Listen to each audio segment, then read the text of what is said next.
everyone, and welcome back to the channel. I want to ask you to please remember to like and share these videos if you enjoy what I do, and so others can also find them. And also, please remember to subscribe to the channel. And make sure you click that little notification bell so you can be notified of my next uploaded videos.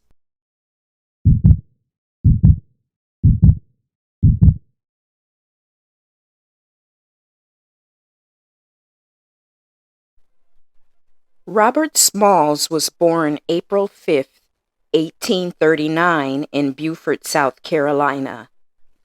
His mother's name was Lydia Polite. She was an enslaved woman who was owned by a man named Henry McKee. Robert and his mother lived in a small cabin behind the home of Mr. McKee. She worked as a servant in the home. Robert, on the other hand, was very well liked by the McKee family and received treatment that was different from the rest of the slaves. Robert's mother wasn't very happy about this because she believed that this would desensitize him to the realities of slavery. So she requested that Robert be sent to the fields to work so that he can learn and experience exactly what their true situation was. And she also requested that he be present to witness at the whipping board whenever a slave was whipped. Well, his mother's attempts were very successful because witnessing and experiencing the brutality and the difficulties of slavery made Robert more resistant and I guess a good word would be militant or very much pro-black, and wanting to see his people free. And that started to get him in trouble in their local area. So to keep him out of trouble and to keep him from a fate that could lead to death, his mother requested that he be sent away for his safety. So the McKee family sent 12-year-old Robert to Charleston, South Carolina, and he was hired out as a laborer. He made $16 per week, but he was allowed to keep only $1 of that, while the rest of his money went to his enslaver, Henry McKee. He worked several different jobs. His first job was in a hotel. Then he worked as a street lamplighter. He eventually fell in love with the sea as a teen, and this led him to find work at the docks in Charleston. He began working on a ship called the Planter.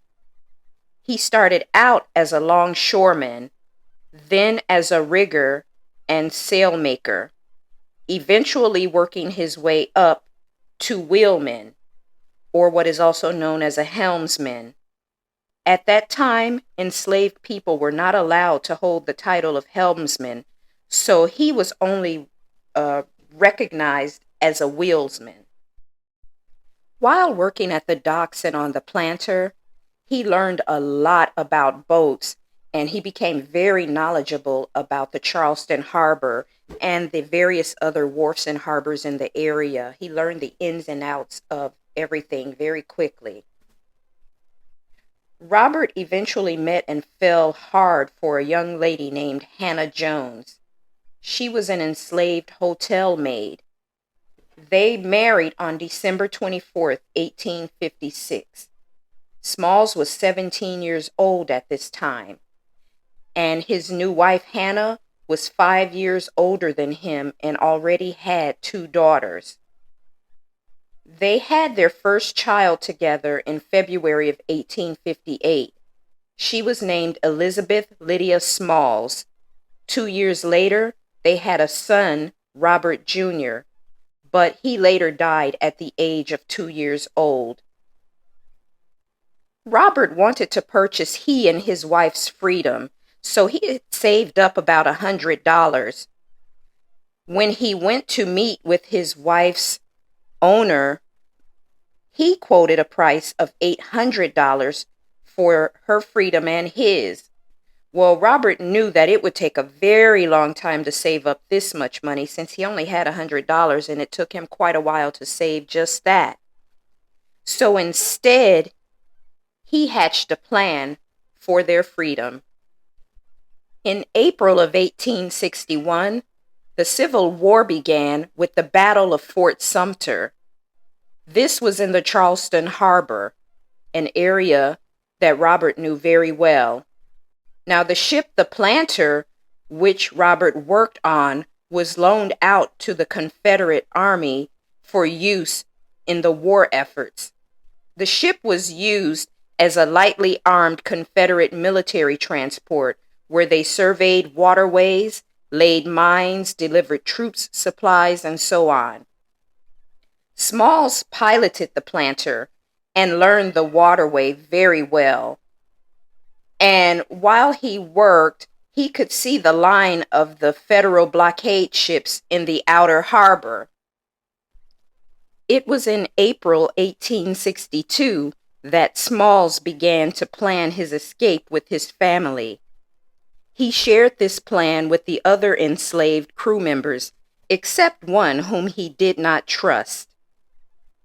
And finally, his opportunity appeared the night of May 12th, 1862. The white officers disembarked and went to shore for the night. Smalls told the other slaves on board the plan for the night. 2 chose to stay behind, but the rest were with him. At 2 a.m. on May 13th, Smalls puts on the captain's straw hat and orders the crew to start the ship and hoist the South Carolina and Confederate flags as decoys. So now Smalls has on the captain's straw hat so that he can take on the appearance of the white captain who has left the ship. So the ship eases out of the dock and makes a short pause at the West Atlantic Wharf to pick up his wife and children, as well as 4 other women, 3 men, and another child. At 3:25 a.m., they accelerate the Planter. Smalls had studied the captain of the ship and knew what signals to use and what words to say. So as he passes the Confederate Fort Johnson, he blows the whistle. And then as he passes Fort Sumter at 4:15 a.m., again he blows the whistle and gives the signals that they are used to receiving. So the people on shore think everything is normal and everything is okay. But as I said, Smalls, he not only knew all of the Navy signals to flash, he knew how to imitate his captain in body motion and appearance. He even folded his arms like his captain. This allowed him to pass convincingly as the white captain, and with the shadows of the darkness on his side, it helped to hide the truth of who he really was. Now, as the Planter has passed out of the rebel gun range, suddenly they realize on shore that something is not right, and they sound the alarm. But the ship heads for the Union blockade. At this point, Smalls orders his crew to replace the South Carolina and rebel flags with a white bedsheet that his wife had brought with her.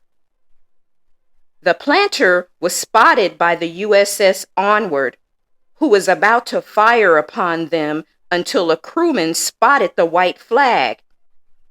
The sheet was difficult to see because of the darkness, but the sunrise allowed it to be seen clearly.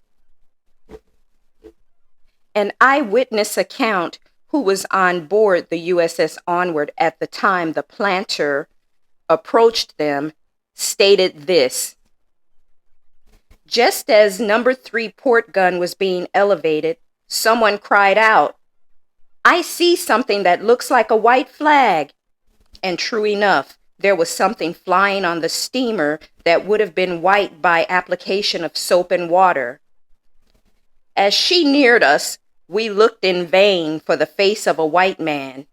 When they discovered that we would not fire on them, there was a rush of contrabands out on her deck, some dancing, some singing, whistling, jumping, and others stood looking towards Fort Sumter and muttering all sorts of maledictions against it, and the heart of the soul.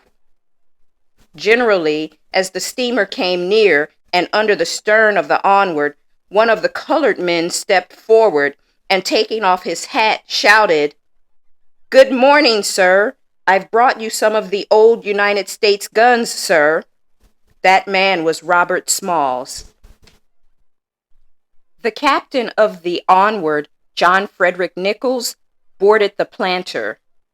Smalls asked for a U.S. flag to display, so they removed the truce flag and hoisted the U.S. flag. Then Smalls surrendered the planter and its cargo to the United States Navy. At 23 years old, Robert Smalls successfully outsmarted the Confederacy to gain freedom for him, his family, and his crew members and their families. He quickly became known as a hero in the North and a villain in the South. The escapees received a reward for the cost of the planter. His share came to $1,500. The Confederates, on the other hand, put a $4,000 bounty on his head. Robert Smalls went on to serve in the Union efforts against the South, piloting the very ship he escaped in, as well as piloting the ironclad USS Keokuk. While serving with the forces in the North, Smalls engaged in 17 military missions, including the April 7, 1863 assault on Fort Sumter. Smalls was eventually appointed the rank of captain, and from December 1863 on, he earned $150 per month. This made him one of the highest paid black soldiers of the war. After the war, Robert Smalls returned to his hometown of Beaufort, South Carolina. He purchased the home of his former master, Mr. McKee, where he and his mother served as slaves.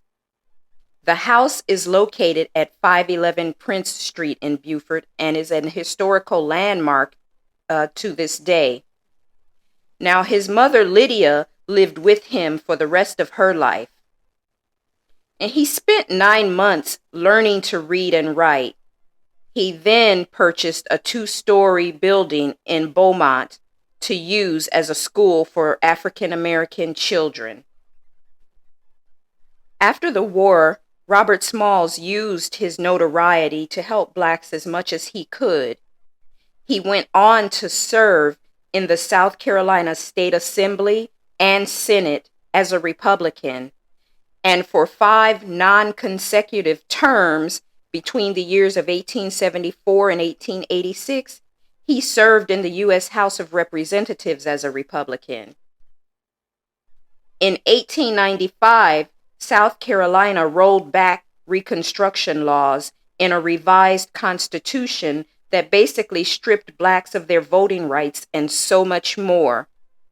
So Smalls watched the rise of black people during Reconstruction after the war and experienced the fall as the hatred and the racism was allowed to brew up from the South, stripping away he and his people of the very rights that they enjoyed. Robert Smalls died in Beaufort, South Carolina on February 22, 1915, in the same house behind where he had been born a slave, in the very house that his former masters lived in that he successfully purchased. And Smalls once said, and I quote, "My race needs no special defense for the past history of them and this country. It proves them to be equal of any people anywhere. All they need is an equal chance in the battle of life. I wonder if Mr. Robert Smalls was here today, if he would have those same feelings after seeing all that has occurred to his people since his death in 1915 and is still happening today in 2023. Robert Smalls pulled off one of the most daring escapes in slavery, and he proved to the whites in this country that a black person can run and operate a ship on their own, because they performed that escape with him as captain and an all-black crew. Well, guys, that's it for today. I want to thank you for watching, and I hope you enjoyed this video. And please remember to like, share, and subscribe. And I'll see you soon.